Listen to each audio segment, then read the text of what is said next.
Hello everyone, this is Ellen Massey. This is day 25 of 365 days of giving thanks. Happy Friday. The scripture for today is Ephesians chapter 2 verse 8. For by grace are you saved through faith, and that not of yourselves. It is a gift of God. I will be sharing with you today on God's amazing grace. Chances are you have heard the hymnal Amazing Grace, but for some reason you have not heard the hymnal. I will share with you the lyrics now. Amazing grace, how sweet the sound that saved a wretch like me. I once was lost, but now am found, was blind, but now I see. Was grace that taught my heart to fear, and grace my fears relieved. How precious did that grace appear the hour I first believed. Through many dangerous toils and snares I have already come. 'Tis grace has brought me safe thus far, and grace will lead me home. The Lord has promised good to me, His words my hope secured.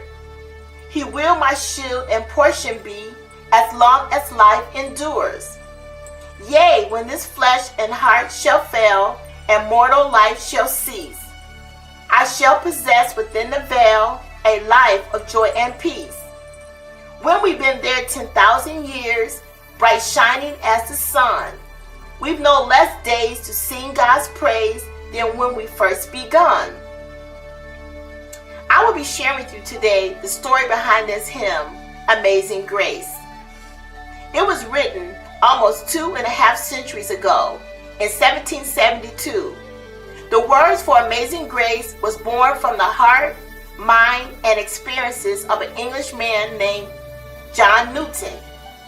Knowing the story of John Newton and the journey he went through before writing this hymn will help us understand the depth of his words and his gratefulness for God's truly amazing grace. Having lived through a rather unfortunate and troubled childhood, his mother passed away when he was just 6 years old. Newton spent many years fighting against authority, going so far as trying to desert the Royal Navy in his 20s. Later, abandoned by his crew in West Africa, he was forced to be a servant to a slave trader, but he was eventually rescued.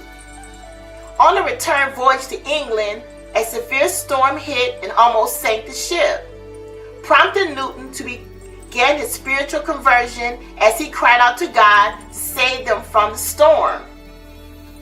Upon his return, however, Newton became a slave ship master, a profession in which he served for several years, bringing slaves from Africa to England over multiple trips. He admitted to sometimes treating the slaves very bad. In 1754, after becoming violently ill on a sea voyage, Newton abandoned the slave trade altogether, wholeheartedly devoting his life to God's service. He was ordained as a priest in 1764 and became quite popular as a preacher and hymn writer, penning some 280 hymns, among them the great Amazing Grace. In later years, Newton fought along with William Wilberforce to abolish the African slave trade. He described the horrors of the slave trade in the tract he wrote supporting the campaign and lived to see the British pass of the Slave Trade Act in 1807. And now we can see how these lyrics carry a much deeper meaning than a sinner's mere gratitude.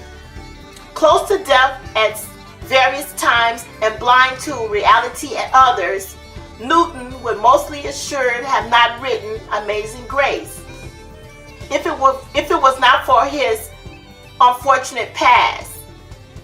And many of us would be without these lovely verses that aptly describe our own relationship with Christ and our reliance on God's grace in our lives. You may be facing some troubled times in your life. Call out to God.